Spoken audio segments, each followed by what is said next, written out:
they say. The universe hides its greatest secrets in the tiniest places, and nothing proves that better than nanotechnology. The science of manipulating matter at the scale of atoms and molecules. To put that in perspective, a nanometer is 1/billionth of a meter.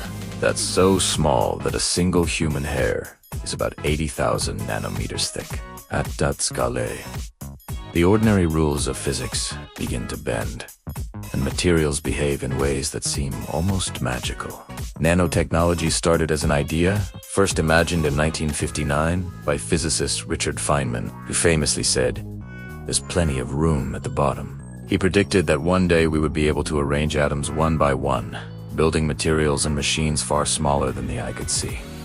Decades later, that prediction came true. Today, scientists use powerful tools like scanning, tunneling, microscopes, and atomic force microscopes to move individual atoms, creating new materials, medical devices, and even quantum components. But what makes nanotechnology so revolutionary is not just its small size.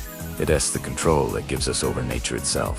When you shrink materials to the nanoscale, their properties change. Gold turns red, carbon becomes stronger than steel, and silver starts killing bacteria. At this level, chemistry, physics, and biology merge into one. Take medicine, for example. Nanotechnology allows doctors to design nanobots, microscopic robots, small enough to travel through your bloodstream, delivering drugs directly to diseased cells without harming the healthy ones. Imagine curing cancer, cell by cell. Researchers are already developing nanoparticles that seek out tumors and destroy them using heat or targeted radiation. It's precision medicine on an atomic scale. In electronics, nanotechnology is pushing the limits of what computers can do. Every time your phone gets faster or your laptop thinner, it's thanks to nano-engineered transistors etched into silicon chips, each smaller than a virus. But we're already going beyond silicon.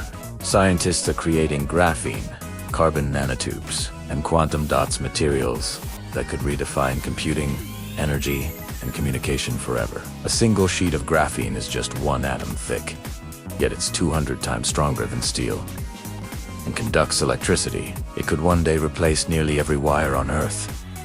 The world of energy is also being rewritten at the nanoscale. Nanostructured solar cells can harvest sunlight more efficiently than traditional panels, while nanomaterials in batteries make them last longer and charge faster. Even clothing can become smart fabrics that generate electricity from movement, or shirts that monitor your health in real time. And then there's the environmental side. Nanotechnology offers ways to clean polluted water using nanofilters, or remove oil spills using magnetic nanoparticles. It's like giving the planet its own set of microscopic healers. But with great power comes great caution. Nanoparticles can also pose unknown risks. They're so small they can slip through biological barriers, even into the brain. Regulation and ethical use are critical to ensure that this new power doesn't become a hidden threat. Just because we can manipulate nature, it doesn't mean we fully understand the consequences. Still, humanity has never stopped at fear. We explore, we invent, we evolve. Nanotechnology represents the next frontier, not just smaller machines, but an entirely new way to build reality itself, atom by atom. It's the invisible revolution already happening inside your phone, your clothes, your medicine, and soon, perhaps, inside your own body. So the next time you look at your hand, remember, inside you are trillions of molecules working like tiny machines. The future of science might not be about creating giant inventions, but about perfecting the smallest ones. Follow new Einsteins for more mind-bending science. And don't forget to subscribe to the channel, link in the description.